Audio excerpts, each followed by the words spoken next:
YCP పాలనలో రాయలసీమలో దివ్యాంగులు పూర్తిగా కష్టాల ఊబిలో ఉంటూ భిక్షాటన సైతం దిగజారిపోయారని భారత్ దివ్యాంగుల పార్టీ నాయకుడు కొరదల చంద్రశేఖర్ ఆవేదన వ్యక్తం చేశారు. తిరుపతి ప్రెస్ క్లబ్లో ఆదివారం మీడియా సమావేశంలో తిరుపతి ఇండిపెండెంట్ ఎమ్మెల్యేగా దివ్యాంగుడైన మాధవ్ను ఆదరించి అఖండ మెజారిటీతో గెలిపించాలని ఈ సందర్భంగా ఓటర్లను అభ్యర్థించారు. తమకు ఒక పింఛన్ తప్ప వేరే ఇతర సంక్షేమాలు లేవని ఆవేదన వ్యక్తం చేశారు.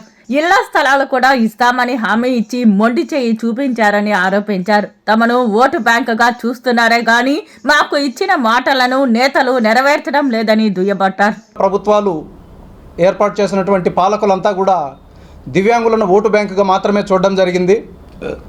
మరి జగన్మోహన్ రెడ్డి గారు దివ్యాంగులకు ఏమి కావాలన్న సంక్షేమం పూర్తిగా నా బాధ్యత అని చెప్పి పాదయాత్రలో ప్రామిస్ చేసినటువంటి జగన్మోహన్ రెడ్డి గారు దాన్ని పూర్తిగా విస్మరించి ఈరోజు దివ్యాంగులను కేవలం భిక్షగాళ్ళుగా పరిగణిస్తూ ఈ పెన్షన్ ఏదైతే 3,000 రూపాయలు ఉందో ఈ నెల ఈ 3,000 రూపాయల పెన్షన్ తప్ప ఇతర ఆరోగ్య పరంగా కానీ సంక్షేమ పరంగా కానీ రక్షణ పరంగా కానీ పూర్తిగా దివ్యాంగులను విస్మరించి ఈ 40 లక్షల మంది దివ్యాంగులను కూడా నడి రోడ్లు పాలు చేసినటువంటి ఘనత గౌరవ జగన్మోహన్ రెడ్డి గారికే దక్కుతుంది.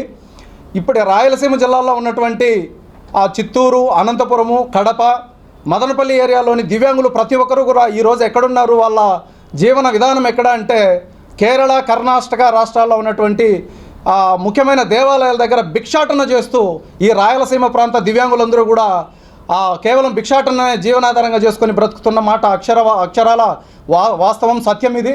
ఇక్కడ పోటీ చేయాల్సి వచ్చిందంటే ఇప్పుడు ప్రభుత్వం కూడా ఎన్ని వేల పెన్షన్లు తొలగించింది.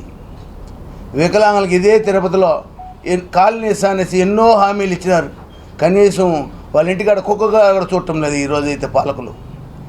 ఈ బాధతో ప్రతి ఒక్క దివ్యాంగుడు గుర్తించి మన ఓటు హక్కు మనకుంది, మన ఓటుతో ఎదురు వాళ్ళు గెలుస్తాం, మన ఓటు హక్కు మనం నిరూపించుకుంటే రాజ్యాధికారం ఇప్పుడు కాకపోయినా నెక్స్ట్ అయినా మన రాజ్యాధికారం సంపాదించుకొని మన దివ్యాంగులకి న్యాయం చేయగలిగిన అర్థం. కాబట్టి ఇదే విధంగా దివ్యాంగ కుటుంబాలు దాదాపు మేము 15,000 కుటుంబాలు ఉన్నాం. మా ఓట్లన్నీ లెక్కేసుకుంటే 40,000 ఓట్లు ఉన్నాయి. ఈ ఓట్లన్నీ మనం సంపాదించుకోగలిగినామంటే, ఒక మంచి వ్యక్తి చేసి గెలిపించుకున్నామంటే మనం రేపు మనం ప్రాతినిధ్యం వహించేదానికి కానీ మనం ఒక చోట ఫైట్ చేసేదానికి కానీ మన రావాల్సిన ఏదేదో అవన్నీ తీసుకునేదానికి బాగుంటుంది.